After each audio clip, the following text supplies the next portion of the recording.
Welcome to the Living Artist Podcast. I'm your host, Preston M. Smith.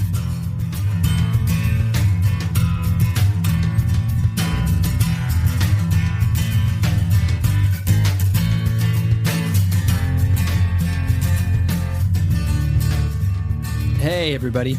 Welcome to the Living Artist Podcast. I'm Preston M. Smith, at PMS Artwork everywhere on internet land and socials. I want to thank you for landing on this podcast. Whether you're a professional artist, just getting started in the art world, a collector of art, or just consider yourself a creative person, this podcast has something for you.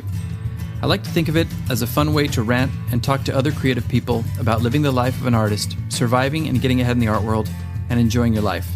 But most importantly, not waiting until you're dead to make it happen. All right, let's get started.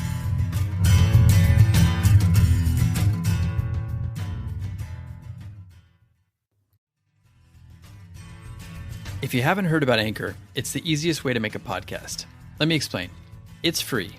There's also creation tools that allow you to record and edit your podcast right from your phone or computer. Anchor will distribute your podcast for you, so it can be heard on Spotify, Apple Podcast, and many more. You can make money from your podcast with no minimum listenership. It's everything you need to make a podcast in one place. Download the free Anchor app or go to anchor.fm to get started. 'Cause I'm leaving on a jet plane. Don't know when I'll be back again. Well, man, I thought the Rocky Mountains would be a little bit rockier than this. Yeah, that John Denver's full of shit, man. Welcome back. Guess who's back? Guess who's back? Guess who's back? I can't go any lower than that. Oh, John Denver, we love you. If anybody can name the movie that I was referencing on there, then you get a hearty thumbs up. Okay, I'll tell you, it's Dumb and Dumber. So welcome back, everybody. You might be thinking, why John Denver? Well, I don't know. It's the simplest answer. No, actually, I do know. I had my birthday this last weekend, and my wife took me away for a day and a half or 2 days to Ojai. Did a little quick escape to Ojai. And for some reason, I had that song stuck in my head, and she didn't know who John Denver was because she's from Argentina. And I showed it to her, and she was like, I still don't know. But anyway, so that's the origin of that, the origin story of the intro. But I thought today I would talk about reflecting on life so far and art so far and things that I've learned over the years. I don't know if I should disclose my birthday number, but it was a big one. And, you know, it might be, some might say it's a midlife thing, a midlife crisis thing, but I feel pretty good about where I'm at. And, you know, when you look at the grand scheme of things for art and being an artist, you know, I'm probably maybe a third of the way through my art career, which is pretty amazing. So I'm still a baby in my art career, which is really cool. And that's something that I've always talked about with people and on the podcast. You can just keep creating art, you know, into your 90s, into the hundreds, centenarians. I don't know if that's what you say. But that's one thing that really keeps me focused and keeps me positive about life and art is that I can just keep on going. I just keep on trucking. Okay, so what to reflect on? Well, my wife and I were out in Ojai, and it's kind of a spiritual area. Some people might call it a hippie area. Somebody I follow on podcasting in the podcasting world is Pete Holmes, and I know him and his wife just moved out there. So Mags and I were kind of like going around looking for them, but we never found them. But we went out there just to get away and to chill and to celebrate my birthday a little early and just, you know, get some good food, walk around. We went olive oil tasting out in the hills. We went to Krishnamurti's house where he lived, and it's been preserved like a time capsule. And we went there and got to see where he lived, and there were people still in there having discussions about life and, you know, philosophy and spirituality, and that was great. And mostly we just got a chance to kind of chill out and reflect. Pause for a garbage truck. I don't know if you can hear it. Thank you. All right, back at it. So it was mainly just a thing to have some chill time with my wife and reflect. These last 2 years have been very difficult for me. I don't talk about it in quite the detail that I probably could, but the chronic pain and some of the stuff that's come up with trauma over the last couple of years has been pretty debilitating. And I've tried to just go through it and be positive and keep on trucking. We're just going to keep trucking along with the music references. But yeah, I've just kept on trucking and keeping my head down, keep working, have tried to do everything I can to rehabilitate myself. And it just really made me think about and realize how much we take our health for granted. And I'm a healthy person. I've been vegan for 8 years. I work out every day. I meditate. I, eat well. I take all the right new age supplements. I stay positive. I have a good work-life balance, I think. And I have a good attitude, Still, I got hit with this chronic pain condition I've had for the last 2 years, and it's been really debilitating. So it was just a nice time to reflect on, being in Ojai, we were walking around and the pain kept coming up and we'd have to stop and take breaks and even go back to the room and kind of stretch and stuff. And I just started to think about how grateful I am to have the health that I have because, it can be a whole lot worse. A lot of people have it worse off than I do. And, I am positive that there's a light at the end of the tunnel, that I will get over this and get back with my life. And I'm really looking forward to that. We kind of turned my birthday into like a year of healing. And this is going to be the year that I turn the corner and heal and move forward. And I'm really looking forward to that because I'm really looking forward to tackling some of these goals that I have. And it also made me think, and it put a lot of things into perspective with people and support systems and things like that. Like I started to realize how supportive some people are in my life and how unsupportive people are in my life, and people that should be supportive that I support and don't support me back, and how much that weighs on my psyche and actually makes me feel worse and affects my pain too. And I just started to think like maybe this is a good year to filter out those people and just not let that occupy any more space in my head. And if you're doing that, and if you are finding that you have people like that who are dragging you down, it's time to clean house a little bit, because that stuff just takes up negative space in your head and in your subconscious. And it really does affect your work, and it does affect your art, and it can affect your health.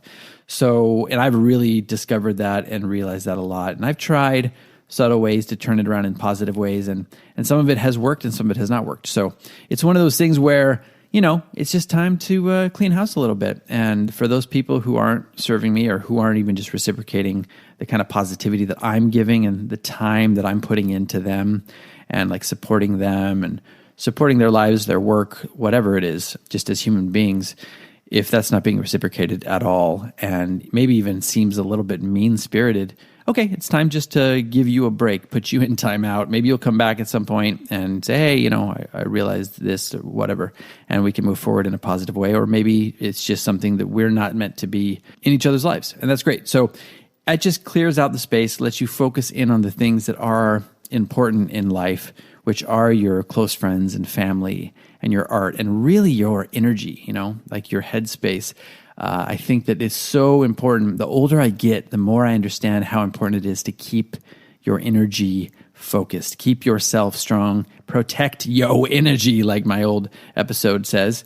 That's a good one to re-listen to. If you need to re-listen to it, or if you haven't listened to it yet, go back and listen to Protect Yo Energy.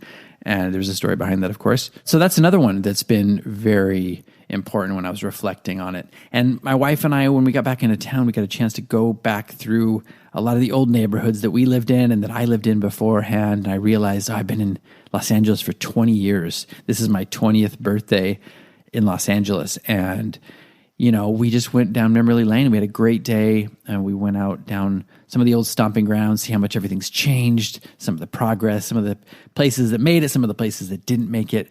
And it just made me realize even more how much things change and evolve, and how looking back on a lot of the times that I had in my life, I wouldn't trade them for the world. Even the dark times and the negative times, I look back on them, and I look back on them with such fondness. And I'm like, oh, you know what? I kind of missed that era.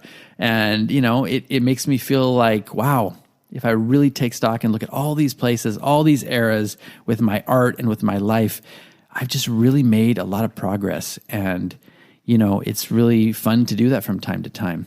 So it's been nice to reflect, to have like a reflecting birthday and to see the roots, see where you've come from and how you've evolved and how you've adapted and how you've grown as a human being and as an artist. So I would recommend that if you haven't done that. And maybe you're just starting out, that's fine. You don't need to reflect. I've been an artist for 3 months. Let me reflect on these 3 months. You don't need to do that. But if you've been doing it for a while, if you've been doing it for a decade or more, maybe even like 5 years, but a decade or more, it's fun to go back over these things. Look at old lists, look at old places you lived, old studios you worked in, old works, old series of works, and just go, wow, this was a great time. And I learned so much here. And I hated this in the moment, but look what I learned from that. That's really important to go back and rediscover those and think about those and apply it to your life moving forward. And one of the things that comes with getting older and having some time and cutting your teeth, in the art world a bit, and doing a bunch of shows and interacting with a bunch of people, having a bunch of collectors and getting your work out there, is you start to realize, what your strengths are. And you start to gain confidence, in what you do. And you start to realize, some of these things that would have been alluring to me in the past aren't alluring to me anymore. And I don't need that. And I'm just focusing on the things that matter. Like when I reach out to galleries at this point, which I hardly ever do, nowadays I do it with such confidence. And it's not an overbearing confidence. It's not like, look at me, I'm the shit. No, I don't do that. I just select and highlight the things that I've done with confidence and just say, look, this is where I'm at. Be great to work with you. It would be a wonderful working environment, I think, for the both of us. And then just highlight some of the things that I've done, some of the price points that I've sold at, some of the galleries I've been in, some of the collectors, a lot of that kind of stuff. And then just get out and then release it into the world or into the universe. I've done this. I've done my part. I don't really care if it connects at this point. I mean, I care, but I don't really invest too much. I'm not thinking about it. I'm not trying to control that. I just put it out there and let it go.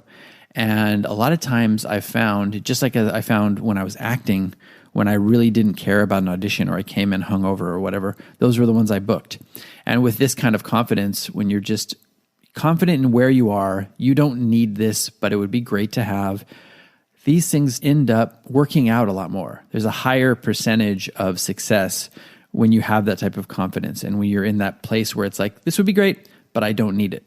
That's really the place where I wanted to be when I was starting out. And it's nice to kind of realize that you're in that place now. And after, 20 years of doing this, I'm just like, okay, yeah, I'm confident in what I'm doing. I'm comfortable with what I'm doing. And I'm going to push myself and put myself out there in different ways, but I'm not going to come across as being too needy. Like, oh yeah, I need this. I really think you'd like working with me. That kind of energy doesn't sell with anybody, whether that's in, personal relationships or business relationships. It does not work. So if you don't have all of that experience underneath your belt, then, maybe it's just time to learn how to get to a place of stillness where you can at least be confident and present in the moment and not come across as needy. That's what I would recommend. But it's nice to be able to reflect on that too and go, this is a great place to be in. And I think this will be a nice launching pad for the next stage of my art career. And another one to highlight is, it's kind of along the same lines of some of the things I've spoken about earlier, but being able to realize what's important and what's not important and be more selective and say no to things. Some of that has been a gift with me as far as being in pain and having the chronic pain for the last 2 years. It's really forced me, because I used to be a bit of a people pleaser where I would just go, yeah, I'm going to do this, I'm going to do this, I'm going to do this. And I didn't want to let anybody down, or I didn't want to look bad, or I didn't want people to not like me. But this chronic pain situation has kind of made it so I don't really have a choice sometimes. Like, if I can't do it, I can't do it. And sometimes the people pleasing still comes out and pushes through and goes, oh yeah, you still need to do this. And the times that I have done that, I've suffered. And I've really, even trips that I've taken and stuff, it set me back from a pain perspective and from like an anxiety and mental health perspective. So, it's really important to get to a place where you can say no and be selective with the things that you want to do and the things that are good for you and good for your life, good for your art career, and things that are not. That's been kind of a gift. So it's allowed me to understand what's important in my life, and it's allowed me to grow and learn how to set boundaries. Say yes to the things that are important, no to the things that are not important. That's that. Don't want to belabor that too much, but that's another good thing for you to think about if you're having trouble with that, or if you also struggle with people pleasing. Yeah, so really one of the major themes of this is understanding that, life, your career, the people that you know and interact with, your health, all of that is and can be cut short. It's limited. And it's beautiful in that way. I'm not saying it in a negative way, like, we're all going to die and why try? No, I mean it in the opposite sense, which is it's beautiful. We're given this amount of time to really do and focus in on what we want to do and what we love and the people we love, and kind of work with those kind of constraints, the life constraints, if you will. It's just something that I've really been pondering since my birthday and on my birthday. It's a real mantra moving forward, is just like, am I doing this for the right reason? Is this a decision that I'm making for me? Is this a decision that I'm making for the people that I love? Or is this a decision that I'm making just because I've heard that it's a decision that I should be making? Or, it's something that people say you should do, or you feel bad because you want this person to like you. Are you doing it for those reasons, or are you doing it for reasons that are more pure and more genuine and coming from a place of integrity? I think that's the main thing for me moving forward, is I want to live a life of integrity, which is integrity with myself, integrity with my friends and family, integrity with my art and my feelings and my pain, and honoring things that have happened to me and doing the things that are right for me to heal, so that I can be the best person in my art and in my life for the people around me. And it's never too late, or it's never too early to do these things, to take stock if you can do it. It's kind of hard sometimes when you're young and you're like, I got all this time and whatever. And I still feel young. So it's not like I'm Old Man River. Old Man River, gather around, kids, and stay off my porch. But like, I do have little glimpses of that, and I know what is important to me now. And it's never too early to do that. So if you have a chance to kind of get into some stillness, or get into a place of stillness and really reflect on your life and the things that are working for you and not working for you, the earlier the better, because I think that cuts out a lot of distraction, cuts out a lot of barriers, and enables you to get from point A to point B faster, and more efficiently. And look, maybe you don't have any emotional baggage, or you don't have as much emotional baggage or hurt by getting clear with what you want in your life and with your art. So this reflection for me is just something I wanted to share with everybody, and I wanted to encourage you to do it in your own life. It doesn't matter what age you are. You could be listening to this and be 70. You could be 20. You could be 16. We all have that capacity to take stock and really reflect on the things that are working and not working for us in our life and our art. So hopefully it's been helpful for you. If you get a chance, listen to my last episode with Morgan Fox of Art and Embassies. I thought that was a great episode, and something that is available for artists to submit to. But that's it for now. Hope everybody's doing well.